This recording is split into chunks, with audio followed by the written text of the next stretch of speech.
ఆంధ్ర గట్టుపై ఎన్నికల సమరంలో పార్టీల స్లోగన్లు రెడీ అయ్యాయి. పొలిటికల్ గ్రౌండ్ లో కేక పుట్టిస్తున్నాయి. అధికార పార్టీ మొదలెట్టిన ఆటకి విపక్షాలు సయ్యంటూ సయ్యాటకు దిగుతున్నాయి. ఇంతకీ రాజకీయ పార్టీలు ఎక్కుపెట్టిన నినాదాలేంటి?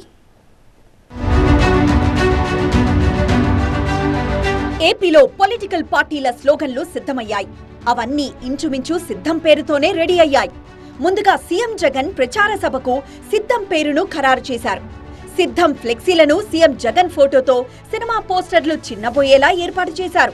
ప్రతి సెంటర్లో ఇప్పుడివే స్పెషల్ అట్రాక్షన్ గా మారాయి. అయితే వైసీపీకి కౌంటర్ గా టీడీపీ సంసిద్ధం అని ప్రకటించింది.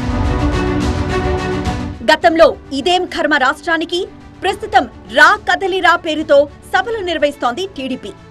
రా కదలిరా పూర్తయ్యాక నియోజకవర్గాల వారీగా ప్రచార కార్యక్రమాలు ఉండేలా ప్లాన్ చేస్తోంది. వాటిని సంసిద్ధం పేరుతో ప్రజల్లోకి వెళ్లేలా ప్రణాళికలు రచిస్తున్నట్లు తెలుస్తోంది. మేము సిద్ధమే అంటూ ఫ్లెక్సీ వార్డులోకి ఎంట్రీ ఇచ్చింది జనసేన. మనల్నెవడ్రా ఆపేది అన్న క్యాప్షన్ తో మరింత కాక పుట్టించింది.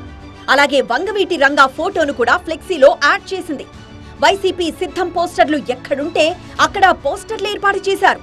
సిద్ధం పోస్టర్ కి కౌంటర్ గా పవన్ మేము సిద్ధమే కట్అవుట్ అందరి దృష్టిని ఆకర్షిస్తున్నాయి.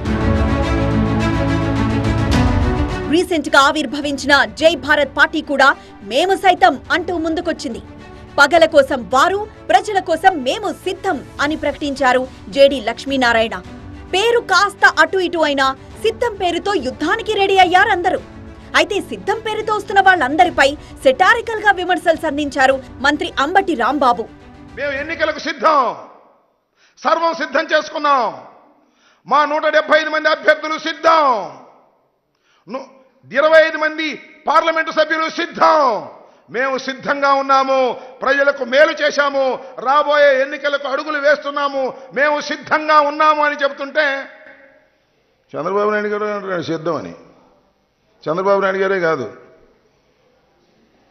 ఆయన ఎవరు, పవన్ కళ్యాణ్ గారు, ఆయన కూడా సిద్ధం అంటున్నాడు. దేనికయ్యా సిద్ధం? మీరు నాకు అర్థం కాలేదు.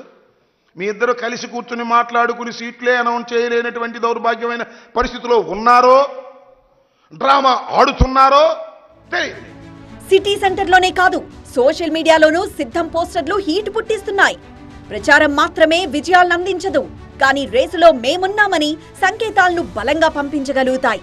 అందుకే అన్ని పార్టీలు ఇదే స్ట్రాటజీని ఫాలో అవుతున్నట్లు కనిపిస్తోంది.